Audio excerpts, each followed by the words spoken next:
Junto a mi compañero Matías Vázquez vamos a hablar sobre el impacto de la crisis financiera mundial en América Latina. Autor José Antonio Ocampo. Todo comienza con la fatídica semana del 14 de septiembre del 2008, empezando con la quiebra de uno de los cinco bancos más grandes de inversión, Lehman Brothers. Merrill Lynch también quiebra, pero es rescatado por el banco de America Bear Stearns.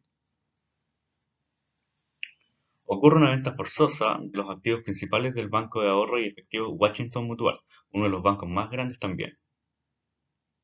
Muchos bancos pequeños venían quebrando y lo siguen haciendo. Algunos bancos aún independientes de inversión, como Goldman Sachs y Morgan Stanley, se convirtieron en sociedades de inversión bancarias, es decir, holdings. El sistema financiero de los Estados Unidos inició un periodo llamado congelamiento, en el cual su momento más crítico paralizó el crédito interbancario y las emisiones de comerciales de corto plazo. Durante esa semana se produjo una secuencia de quiebras de bancos europeos. Ahora hablaremos de la fase de la crisis financiera.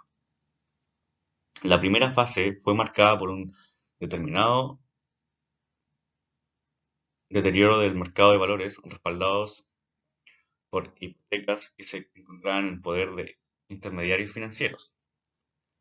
Se generó una desconfianza recíproca respecto a la calidad de sus carteras. Las líneas de créditos creadas por las reservas federales fue moderado, pero se aceleró a partir de marzo del 2008, que se inicia la segunda fase de la crisis. ¿Qué ocurre en la segunda fase de la crisis financiera? Se redujo el monto de bonos en la deuda pública que no había puesto a disposición de agentes privados en calidad de préstamos. Esto le permitió mantener el tamaño total de su cartera y también reducción de las tasas de intervención. Y pasamos a la tercera fase. En esta fase, la paralización de créditos que llevó al Banco Central a tomar medidas totalmente inesperadas como comprar valores comerciales por intermedio de una compañía de responsabilidad limitada cuyos activos están financiados por el gobierno federal. Como conclusión de las fases de la crisis, tenemos que estas medidas presentaron un cambio de enfoque en la política, los cuales son respaldar la liquidez, reactivar el crédito, reducción de las tasas de interés de los créditos comerciales. Y sus consecuencias fueron las nuevas líneas de crédito orientadas a todos los agentes del mercado, bancos comerciales y de inversión. También se agregaron fondos de inversión alternativos, fondos mutuos, hipotecarios, etc. La crisis se transmitió a Latinoamérica a través de tres canales, los cuales se mencionarán a continuación.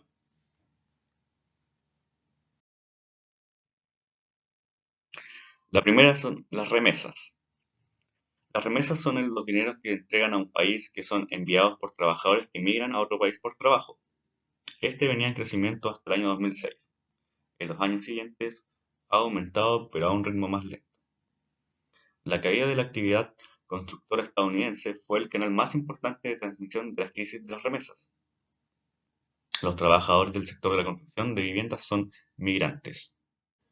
Ahora viene el comercio internacional. Durante el periodo de bonanza de 2003 al 2006, el volumen de comercio mundial aumentó un 9,3%. En el 2007 y 2008 se redujo significativamente, creciendo apenas en un 2% en septiembre del último año. La, la contracción del volumen del comercio será el principal mecanismo de transmisión de la crisis hacia los países de Latinoamérica. Esto afectando especialmente a los países con la estructura exportadora de manufacturas y servicios.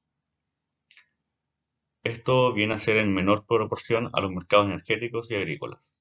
Bueno, los países andinos desde la República Bolivariana de Venezuela hasta Chile, exportadores de productos mineros, Argentina, Brasil, Paraguay, exportadores de productos agrícolas y países de Centroamérica y Uruguay, exportadores de petróleo, en esto se ve una relación de deterioro, claramente explicada acá en el gráfico que tenemos a un costado, siendo la reducción del comercio internacional el canal más importante de la transición de la crisis de América Latina.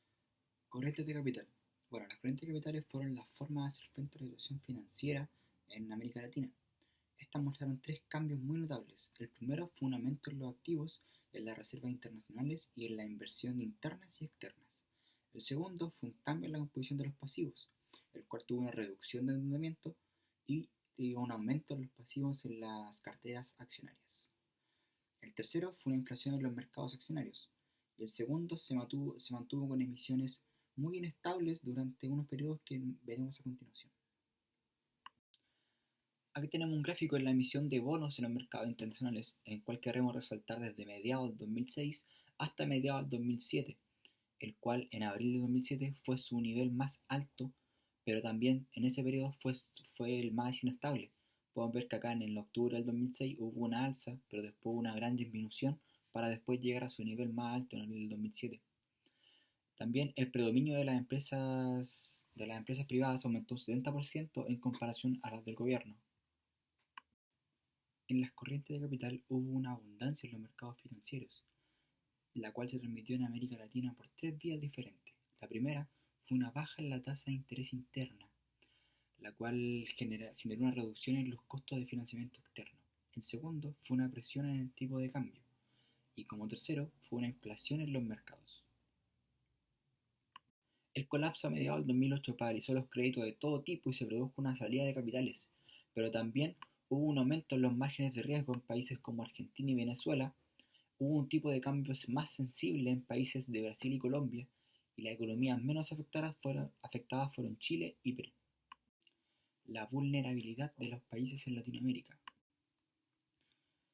El problema fue que durante las fases favorables del ciclo económico surgieron una serie de vulnerabilidades públicas como privadas que generaron altos niveles de endeudamiento, déficit en las cuentas corrientes y una sobrevaluación en las monedas nacionales. La bonanza económica provocó un cambio en la política macroeconómica. Situación fiscal en Latinoamérica. Aquí podemos ver que el déficit del gobierno central en tres países tiene un déficit superior a un menos 2%, como Brasil con un menos 2,6%, Colombia con un menos 2,7% y en último República Dominicana con un menos 3,2%. Después tenemos acá la deuda del gobierno central, el cual fue inferior que al principio de la crisis. Si queremos destacar un país, tenemos que destacar a Chile, el cual en la deuda tiene un 3,5% en el año 2008, siendo totalmente inferior a los demás países que tienen arriba de un 12%, un 20%, hasta un 30%, ya que se ha reforzado mediante dos fondos de ahorro en los excedentes fiscales. Otros países a destacar es El Salvador y Guatemala. Reservas acumuladas en las 6 economías más grandes de América Latina. Podemos ver que todas tuvieron una reducción desde julio del 2006 y junio del 2007 a enero y junio del 2008, a excepción de México y Perú. Podemos ver que Argentina ocupó una política de acumulación de reservas y los demás países, a excepción de México, intervinieron en el mercado para acumular fondos, afectando en menor medida a Chile y a Perú. En varias economías, el volumen de las reservas internacionales se ha utilizado para atenuar los efectos de la crisis en los sectores de exportadores y en las empresas privadas sin financiamiento. En los momentos críticos se permitieron políticas de provisión de liquidez y los bancos centrales redujeron las tasas de intervención.